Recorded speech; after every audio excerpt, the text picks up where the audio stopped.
Okay, this is Friday afternoon after the Punch Bowl Regatta, our first big regatta that we raced in, Nature's Child, and right on the water here. Just came out, still working to break in the motor. Then we went sailing for a little bit, and the sun's going down. And while we're sitting here waiting for the sun to go down, I figured I'd give a little bit better explanation of the things I've changed to the boat and kind of what we thought after participating in the regatta. Let me turn around here and show you what we got. Okay, there's the new Tohatsu 6 horsepower Sail Pro motor. You can see how long that thing is. And I think I mentioned in one of the other videos when we were pulling it up, and still maybe even right now, it comes up so hard that it kind of scuffs up on the back of the transom. So I still got to work on that. But we've been running it now maybe about 6 hours or so, and then it's started. It's brand new, but it's doing what you would think it would. And then here on the main sheet, I mentioned this, but I changed this from a 3-to-1 to a 4-to-1 purchase this year, and I also raised up the cam cleat here to be a little bit higher off the Traveler. To be honest with you, that didn't help as much as I thought it was going to in the heavy winds, but it did help some. Let me go over here.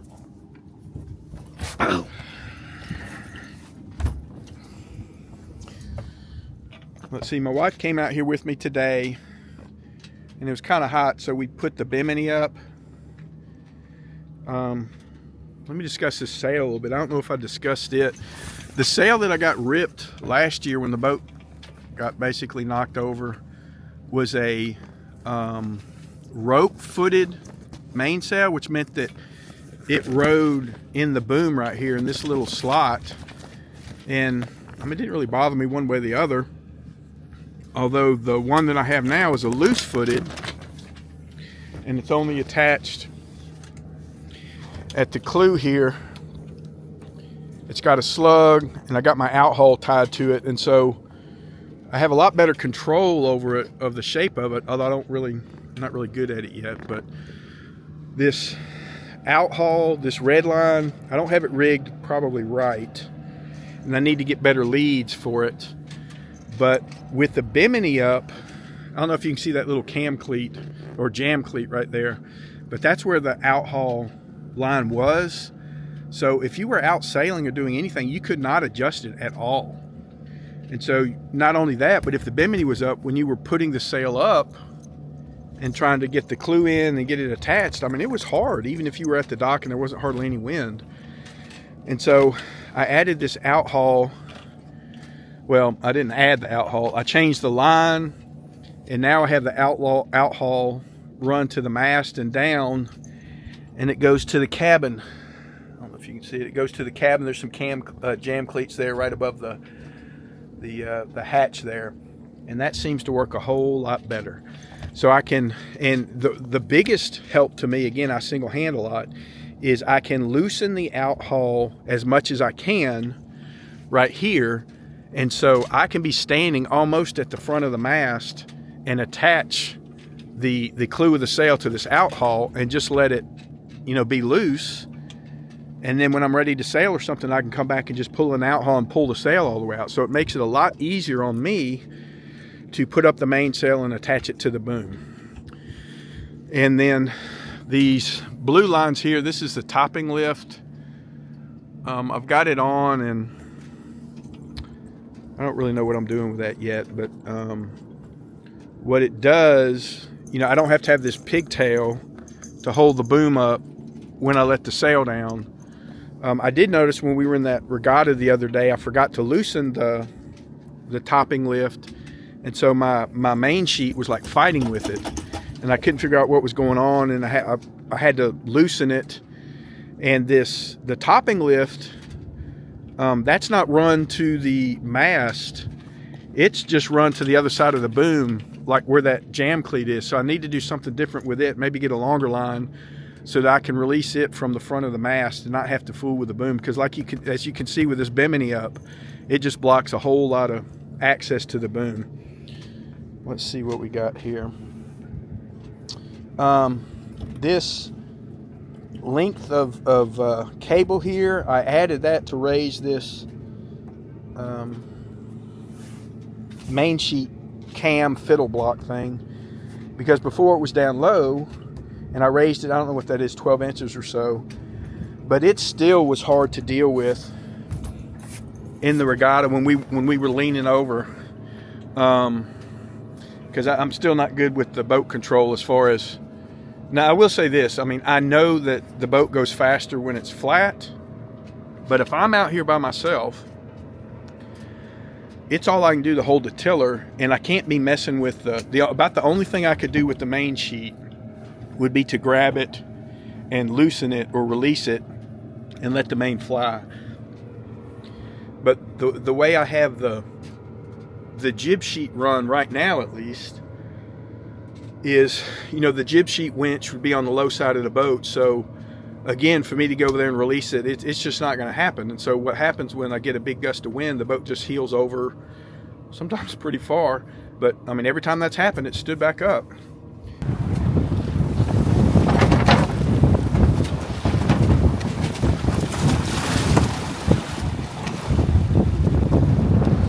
Oh my Lord.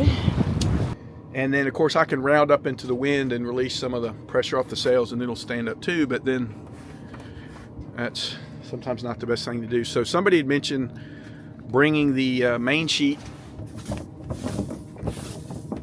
across and use the high side jib sheet winch to control the jib. And that's, after thinking about that, is a wonderful idea, and I think I'm going to do that for a couple reasons. One, it would allow me to single-handedly, or while I'm single-handed, adjust the jib and release it, and winch it in, because what happens to me is when I'm out here alone, unless it's like no wind like it is right now, I really don't even use the winch on the jib because I don't have time to.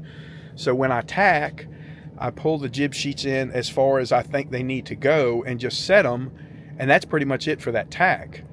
But if I can run this jib sheet to the other side over here, then once I get the boat on a tack, I can use the winch while I'm sitting there hanging on to that side, on the high side, and winch the jib in even more, because I just thought it was my lack of sailing ability, which it probably is, but I went back and looked at some of the video from the regatta, and my jib was open way at the top. Some of the other boats I saw, that right there where that shroud is sticking out there, their jib was, you know, a few inches, 6 inches, a foot or so off of it, and mine was seemed like 4 or 5 feet. So I didn't have my jib sheet set the way it needed to be. And so we're learning. I mean, we have fun. We are learning. Let me see if there's anything else up here at the front of the boat.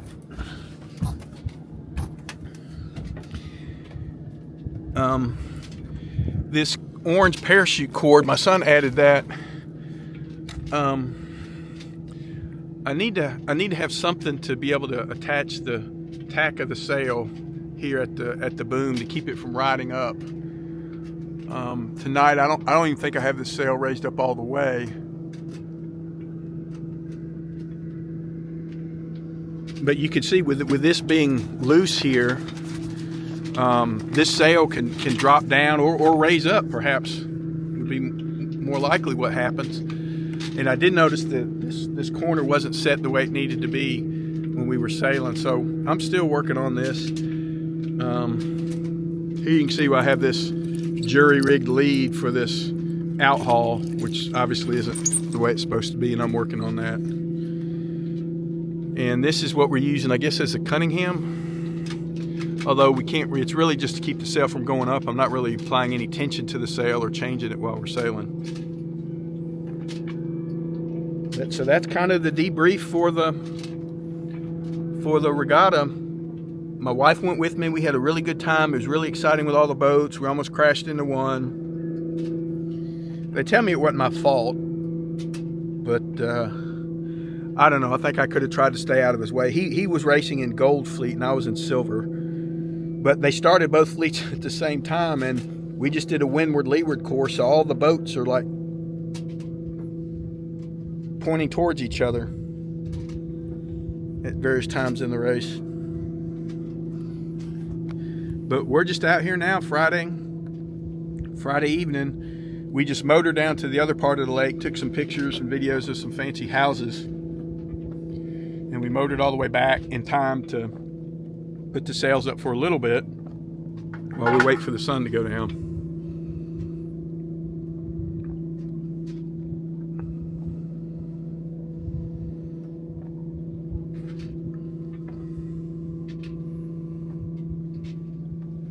But that's it. I thought I would just make this little video kind of final debrief for the Punch Bowl Regatta. We did manage to place in the top 10, although there was only 7 boats. I think 7 or 8 Catalina 22s, and we were in Silver Fleet. I think there was 4 in ours. I don't know how I managed to place 7th if there was only 4 boats, but I'll look into that. But okay, the wind's picking up a little bit,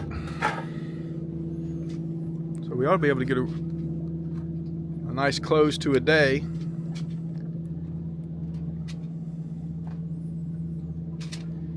So ends another nice sailing day on Nature's Child.